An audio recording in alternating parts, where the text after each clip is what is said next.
नमस्कार मंडळी, आज आपण ओल्या हळदीचे लोणचे कसे बनवायचे ते बघणार आहोत। त्याचबरोबर बहुगुणकारी कच्ची हळद याच्यापासून शरीराला किती फायदे आहेत, कुठल्या कुठल्या गंभीर आजारावरती ओली हळद फायदेशीर आहे तर ते सुद्धा आपण जाणून घेणार आहोत। तर आपल्याला लोणचे बनवायला पाव किलो ओली हळद लागणार आहे, 100 ग्रॅम आलं घेतलेलं आहे, 2 लिंबू आणि 4 ते 5 हिरवी मिरची, तसेच 3 चमचे मी मोहरीची डाळ घेतलेली आहे, 1 चमचा कलोंजी म्हणजेच कांद्याचं बी, 1 मोठा चमचा बडीशेप, अर्धा चमचा मेथी, 4 ते 5 लवंग, 4-5 मिरे, बोटाच्या कांड्या इतकी दालचिनी।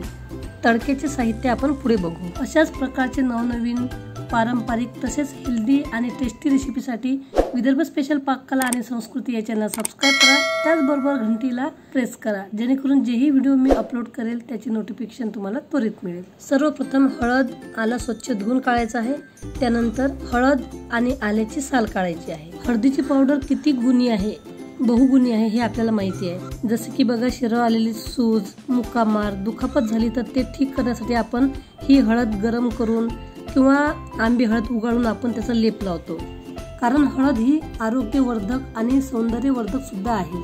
अँटीऑक्सिडेंट, अँटीव्हायरल, अँटी ट्यूमर असे कित्येक महत्त्वाचे घटक या हळदीमध्ये आहेत। महत्त्वाचे म्हणजे हळद ही अँटीसेप्टिक आहे। हे तर झाले हळदीच्या पावडरचे गुणधर्म, परंतु त्यापेक्षाही अतिगुणकारी ही ओली हळद आहे।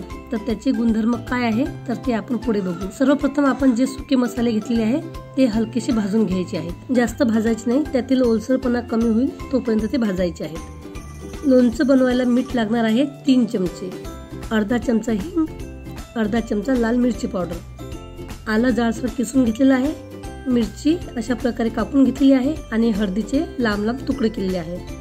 तर मसाला थंड झाल्यानंतर मिक्सर मधून आपण बारीक करून घेऊ। अशा प्रकारे मसाला बारीक केलेला आहे। त्यानंतर मोहरीची डाळ टाकायची आहे, अर्धा हिंग, मीठ आणि लाल मिरची पावडर टाकायची आणि थोडंसं काही सेकंद हे मिक्सर वरती फिरून घ्यायचं, जेणेकरून सर्व मसाला एकत्र होईल। आता आपण ओल्या हळदीचे फायदे जाणून घेऊया। तर हिवाळ्याच्या दिवसामध्ये ही हळद बाजारामध्ये विकायला असते आणि याच दिवसामध्ये सर्दी, खोकला, दमा यासारखे बरेच आजार जे आहेत त्यांच्या समस्या उद्भवतात। यासारख्या बऱ्याच आजारावरती प्रतिबंध म्हणून ओली हळद औषध म्हणून वापरली जाते। हळद, मिरची, आले टाकलेले आहे, त्यावरती जो मसाला आपण बारीक केलेला आहे तो टाकलेला आहे आणि व्यवस्थित हे सर्व आपल्याला मिक्स करून घ्यायचं आहे। त्यानंतर यामध्ये लिंबूचा रस पण टाकायचा आहे। तसं पाहता ओली हळद म्हणजे औषधी गुणांचा खजिना आहे। ओल्या हळदीच्या सेवनाने आपली पाचन प्रणाली सुधारते, रोगप्रतिकारक शक्ती वाढते, रक्ताचे शुद्धीकरण होते। सर्वात महत्त्वाचं सांगायचं झालं तर कर्करोगासारख्या आजाराविरुद्ध सुद्धा लढण्यास प्रभावी ही हळद आहे।